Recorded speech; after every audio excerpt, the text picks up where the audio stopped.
Y amigos, continuamos con este programa sobre la política fiscal, los retos que le esperan al próximo gobierno. En esta serie de programas de esta misma semana, Agenda RD 2020. Hoy estamos conversando con los economistas y especialistas en tributación, Germania Montaz e Isidoro Santana. Bueno, Diana dejó la pregunta sobre qué hacer con el pacto fiscal que se ha retrasado tanto. Yo creo que deberíamos comenzar diciendo si sigue siendo una necesidad, si no ha cambiado esa prioridad la pandemia de coronavirus, que ha puesto la economía patas arriba en la República Dominicana como en los demás países donde ha llegado esta pandemia. Oye, ¿y por qué? ¿Por qué no se ha hecho? O sea, se pudo hacer el pacto educativo, ¿por qué no se ha hecho el pacto fiscal? Isidoro. Bueno, déjeme decir, lo primero es que es un acuerdo político complejo, no es nada sencillo. El pacto, por lo menos como yo lo estuve concibiendo y tratando de impulsar durante el tiempo que estuve en el gobierno, consiste en una redefinición de las relaciones entre el Estado y los ciudadanos y una aclaración completa de qué los ciudadanos van a aportar al Estado y qué el Estado va a aportar a los ciudadanos. Eso significa una redefinición de las instituciones, de la estructura del gasto público, cómo vamos a resolver una serie de cuestiones claves como los problemas fundamentales de seguridad ciudadana, de salud, de educación, de infraestructura, de agua y sobre todo de basura, de limpieza de las calles, de las cañadas, de los ríos, del entorno. Eso por un lado. Por otro lado, cómo se va a afrontar el tema de la seguridad social, cómo se va a afrontar el tema de la deuda del Banco Central, cómo se va a afrontar el tema de los municipios, del financiamiento de un sistema municipal, y cómo se va a hacer una administración pública confiable. Eso es un lado, y el otro lado, cómo se va a financiar todo esto, y ahí entonces entramos en el tema de los impuestos. La parte de los impuestos es una de las cosas más complicadas, de eso Germania sabe mucho más que yo, porque la República Dominicana tiene una estructura tributaria más o menos parecida a lo que es normal en otros países y no podemos cambiarla demasiado. Lo que sí podemos hacer es que la pague todo el que tenga que pagarla. Y aquí la única cosa que se tiene a mano es el tema de las exenciones y exoneraciones. Y es un tema al que difícilmente los gobiernos le van a entrar por cuestiones de intereses.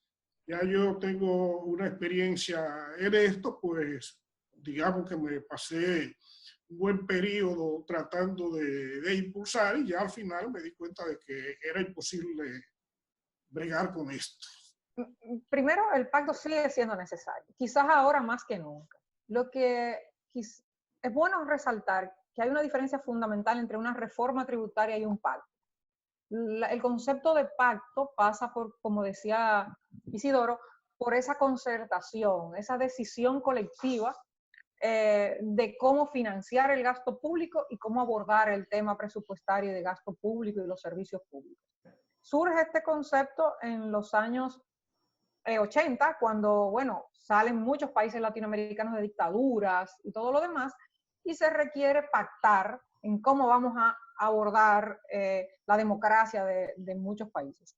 Por lo tanto, aquí sigue siendo válido porque tenemos problemas de financiamiento del gasto público y tenemos problemas del propio presupuesto. Brevemente, para que tengan una idea, en el presupuesto del 2020, y eso no es distinto al del 19, ni al del 18, ni al del 17, el 26% aproximadamente del ingreso fiscal, ese pedazo de ese pastel del ingreso fiscal se destina solo al Ministerio de Educación. Este año sería el 26%. No importa qué haga, pues estamos hablando de que el 26% de los ingresos fiscales se van a educación.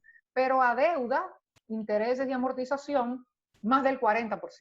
Entonces fíjate como en 3 renglones, servicio de la deuda, amortización e intereses, ¿verdad?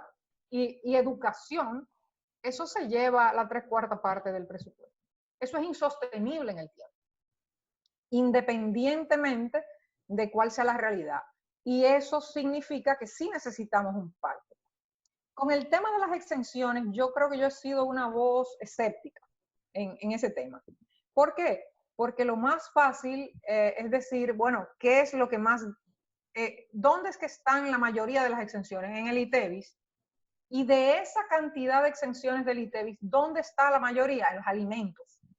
Entonces, las decisiones que toman la mayoría de los países que han convertido el ITEVIS, su IVA, ¿verdad? El impuesto al valor agregado, en su, digamos, en su caballo de batalla, significa generalizarlo. Y generalizarlo, pues viene la discusión de qué es primero o luego la gallina, si grabarlo todo y devolverle a la gente en bienes y servicios lo que se le graba, o primero comenzar a hacer demostraciones de que se va a devolver y luego grabar los alimentos. Porque la mitad de las exenciones que se dan en ITEVIS son a alimentos, al arroz, a la habichuela, a los huevos, a ese tipo de cosas. El grueso es a eso. ¿Que se puede reducir ese nivel de exenciones? Claro que sí. Pero hay que tener cuidado con apostar de que eliminar las exenciones de ITEVIS va a resolver el recaudo del gobierno.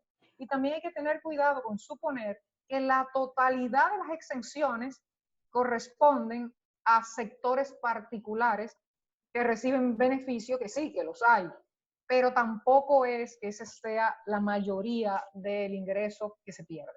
Pero cada vez que hablamos de esa presión tributaria, tenemos entonces que pensar en el gasto público. Porque la verdad es que en un sistema donde la corrupción campea, protegida, pero además se dilapida en lo que no es, con una nómina del Estado que es un elefante. Por ejemplo, a propósito, esta semana surgió un cuestionamiento a Edesur, que tienen nómina más de 3.000 personas y dicen los expertos en la materia que con bastante menos de 1.000 funciona, pero tiene 3.000 y pico. Entonces, los gobiernos a menudo cuando llega la hora de discutir este tema no quieren hablar del gasto. Bueno, eso es una de las cosas que hay que pactar. Claro. Es parte del tema. Es decir, todo lo que tiene que ver con el manejo fiscal. Fiscal significa para los economistas del Estado. Con el manejo del Estado, todo es parte del pacto. Y en consecuencia es una de las cosas que los gobiernos tienen que estar dispuestos a buscarle una solución. Contrario, no hay pactos, porque no es verdad que vamos a pactar de un solo lado, es de todos los lados. Pero ojo, no es lo mismo plantear reducir el gasto público, que por demás es pequeño en relación al tamaño de nuestra economía, ya lo dijo Isidoro al principio, que pactar mejorar la calidad del gasto público. Son dos cosas distintas. Vamos a suponer que se gaste bien por un momento. No es que gastamos demasiado dinero. Vamos a tener que seguir gastando lo mismo. Lo que pasa es que se van a ver mejores resultados. Hago la aclaración porque mucha gente cree que recaudando lo mismo, digamos, es suficiente con reducir el gasto y eso resolvió el problema. Pero no se trata de reducir el gasto. Se trata de gastar mejor, claro, de gastar bien, claro, pero no se trata de reducir el gasto público. Pero el ciudadano pagaría con mucho más gusto. Claro. Y, ¿verdad? Si, por ejemplo, en los Guaricanos hubiera agua. Ustedes sabían que ese barrio de la capital dominicana donde viven miles de familias, no tiene acueducto. No es que el agua no llega, ¿no? No tiene acueducto. Bueno, pues si hubiera un acueducto en los Guaricanos, muchas personas dirían, bueno, hay que pagar los impuestos. Pero cuando usted ve que un solo funcionario, que es el único que ha llegado a la Suprema Corte con una acusación, revela una certificación de la Superintendencia de Bancos que depositó 27.000 millones de pesos y en los Guaricanos no hay acueducto, entonces los cuestionamientos tienen que surgir y calentarse. Poco se calientan ese tipo de reclamos en este país. Pero yo creo que sí, que se está en todo el derecho de exigir que se gaste bien. Lo que quisiera resaltar es que aunque se gastara bien todo el presupuesto que tenemos, seguimos teniendo una brecha entre lo que ingresa y lo que se gasta. Y lo que se gasta, aunque se gaste mal, no es que sea demasiado. Por lo que decía, solo el 26% de ese presupuesto, de ese ingreso, se destina al Ministerio de Educación. Solo a eso. Ahora, y tú mencionaste educación y hay que agregar ahora salud pública, claro, que se demostró con esta pandemia, como muy bien lo dijo un sacerdote en la Semana Santa, que la pandemia desarropó el sistema de salud pública porque lo dejó al descubierto. Ahora, claro, totalmente. Si tú sumas los gastos de medio ambiente, salud pública, son fundamentales. Se van a llegar a la conclusión de que no es que el gasto público sea mucho, aunque sí se puede cuestionar con todo el derecho del mundo que se usa mal. Ahora, con lo que tú decías, Germania, Isidoro, también sobre el tema de las exenciones, no hay ninguna que se puedan quitar, porque hay excepciones que se establecen para que determinado sector arranque, pero luego como que nadie quiere revisar eso y se quedan para toda la vida. Totalmente, claro que sí. Yo siempre, se debe hacer. Déjenme decirles, lo primero es que en República Dominicana, para redondear el tema anterior, solemos confundir gastar mal con gastar mucho. Sí, lo mejor. Dominicana, el problema no es que el gobierno gasta mucho, es que gasta mal. Pero en comparaciones internacionales gasta muy poco. Y todos los problemas, incluso de regresividad del sistema tributario, se pueden corregir con una mayor progresividad del gasto público. Y ahora, Diana, a tu pregunta.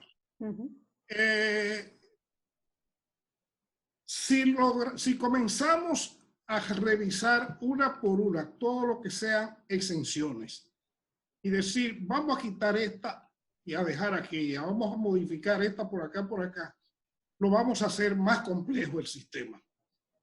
Y en la medida en que el sistema es más complejo, como dicen, ganancia de pescadores, es donde se presentan más facilidad para la elusión y la evasión. Señores, yo siempre digo, si el problema de los sectores productivos, si los problemas de desarrollo y de competitividad de la República Dominicana fueran de impuestos, entonces todas las provincias de la frontera deberían ser una sociedad más súper desarrollada que Suecia. Sí, que tienen más de 50% de carga tributaria. Y acá tenemos en toda esa zona pobreza extrema. 20 años que no se paga impuestos y sigue prácticamente igual. Es que no es ahí que está el problema. Lo que genera la competitividad es que el Estado haga con los impuestos que recibe las cosas que tiene que hacer para que las empresas y la ciudadanía puedan llevar a cabo bien sus actividades. Es ahí donde te asunto. Eso yo creo que está bastante claro y estamos de acuerdo con eso. Cuando regresemos, entonces les vamos a pedir a ustedes, vamos a poner a volar un poquito la imaginación. Aquí habrá nuevas autoridades. Entonces, Imaginémonos que dicen, bueno, Isidoro Santana, ex ministro de Economía, Planificación y Desarrollo, y Germania Montaz, es subdirectora de la Dirección de Impuestos Internos por mucho tiempo, ¿verdad? Y además fue directora interina. Ambos catedráticos universitarios, esos saben. Le vamos a preguntar a ellos qué hacer. Cuando regresemos, ustedes van a responder, por favor, cuál sería la receta que le darían a un nuevo gobierno para enfrentar la situación. No se vayan, que esto va a ser muy interesante. Esta misma